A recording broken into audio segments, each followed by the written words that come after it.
think if I had known then what I know now, I think one of the things I might have done that I didn't do a lot of was lean on others. I think you become so exhausted with some of the things that you're doing that you become almost, I call it autopilot, where you know how to do something, how to do it fast, how to do it well. And so very often, instead of taking the time either to make them do what they need to do so that that'll work, or to go to another, I still remember family members who were willing to send me off to do something so that I could just have time for myself. And very often I wouldn't take that because, again, it was easier for me to do it, know it was getting done, know that he was getting what he needed. But I think I would have done that differently now after all these years. I think that the other thing that was so good was whenever he did turn to me and say, go home. And I did let Youth Challenge do what they did because in my estimation, that gave him so much that nowhere else could he find a set of youth and volunteers who treated him just like everybody else. And I think the biggest thing that I think I've learned over the years that I do know now is that a lot of times our kids are so used to people looking at them and seeing the wrong that it's so neat to say how proud we are of them in front of them. And I think that that's one of the things that I try to do more than anything else. Even now we laugh a lot even in church because, as Will said, people will look at Sean and because he's in a wheelchair, they talk to him like he's 5 years old, and I'll just turn around and say he's a college graduate, and the change in the person. But and Sean gets the big grin that Sean always has on his face because he's so used to it. But I don't think I can ever get used to that because, as I said before, I see Sean before I see that disability. I think one of the biggest roadblocks I had was myself. I wanted to tell Molly what to do, how to do it, what would work, and not giving her the opportunity to learn on her own, make mistakes, come to me for advice in her own decisions. But we've worked through that, and I'm impressed on how much she has grown because I stepped back. A couple of things. First, just try to relay the fact that if you don't try, you're not going to succeed. You're going to, Wayne Gretzky, you're going to miss all the shots you don't take. And the other thing is just every day I just try to start it out. This is a brand new day. And really try to get a fresh perspective on it and not let whatever happened yesterday affect how I'm going to feel today. Some of the hurdles that, as Grace had mentioned, that we've met with, some have been pretty big and pretty unexpected. And so what both of us have learned to do, and what I think sometimes it's hard for a person with autism especially to do, is to be objective about what it is and stand back and try to look at the big picture and to realize that hurdle is just right now. It's not your life. There's a lot beyond this, and once that's over with, you move on to the next thing, and there will be other hurdles and challenges, and so what? That's in everyone's life. So that's a big thing for us to stay objective, and we always, when we look at things and we look at hurdles and we're going to move forward, we always say, what's the best case scenario? What's the worst case scenario?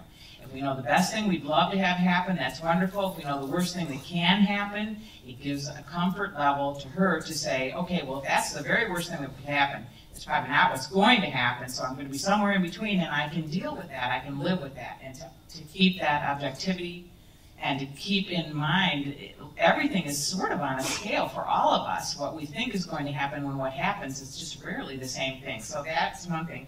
But there were a couple of practical things that we did when it came time for some of these hurdles, and Grace made mention of 2 of them that we did because of situations that arose. Once a child is 18 years old and does go to college, nobody wants to talk to you anymore, Mom. And so when challenges happen and people with the school want to deal directly with the student, and the student may have high anxiety issues or things like that, I find out as a parent after the fact, when the person from the college then might call me and say, oh, by the way, this is what happened. Meanwhile, Grace has been put in a situation where her anxiety is so high she cannot think, she cannot make a decision. So we went to our attorney, and we actually had, at Grace's decision, had a power of attorney for education put in place so that that can't happen anymore. So if something happens at school, that maybe she's stepped in it and somebody's, she's bothered somebody and they want to make an issue of it. She can say, if she's asked to come in, my mother's my power of attorney, I'd like to wait until she's here. And it's not so I can make decisions for her, it's so that I can be behind her as she's speaking to help her organize her thoughts, because at a time of high anxiety, she simply cannot do it. It's not a matter of intelligence, it's a matter of anxiety. And so we put that in place. And we did the same thing for her health care. Because once she's 18, oh, she had a seizure. Oh, this happened. She collapsed here. They took her 911. Oh, well, you can come in the room some other time, Mom, because she's her own person. And so we put that in place so she can say, my mother's my power of attorney. I want her in the room when you speak to me. It's not so that she's not independent. Independent. She's independent enough to say, I realize I'm in a moment when I need somebody with me, but nobody will let you in the door because here's a very intelligent person who can speak for herself, and people just don't understand. And so we put those in place. She also has, they have lovely bracelets now, the medical bracelets, and she has a lovely bracelet when she's out totally on her own, that on the back of it can say right on there, things that she might want someone to know about her if she's in a situation that she can say, please look at my bracelet. And one of the things on the bracelet says, Mom and my cell phone number. So she can say, please, my mother's my power of attorney, or whatever it is, use that. And she can take it. And it's a medical bracelet, but it's got a pretty chain on it. You wouldn't even know that it was one. But those are just little hints, and it's not to make her dependent. It's to make her independent, to say, when I know I need support, I know I need support. So she can feel free to be out there, and she can do things because she knows there is a safety net if I should need it. And if I don't need it, great. And she very rarely does, but if she does, it's there. And it gives her freedom. It actually frees her by putting that in place. Christian is a huge champion. He has not at all gone into all of the challenges and hurdles that he's faced. This dude graduated from CMSD with CP, which is a whole path of hardness on itself, let alone he's a cancer survivor. The amount of hurdles that he has had to jump has been amazing. So one of the things that I've always loved about Christian, I think has gotten him through all the hurdles, is he is the most polite and pleasant person you want to be around. I've always told all of my families and consumers, if you want to get something from your SA, be like Christian. Truly, truly, truly, everyone loves him, and he's gotten some really good services because of it.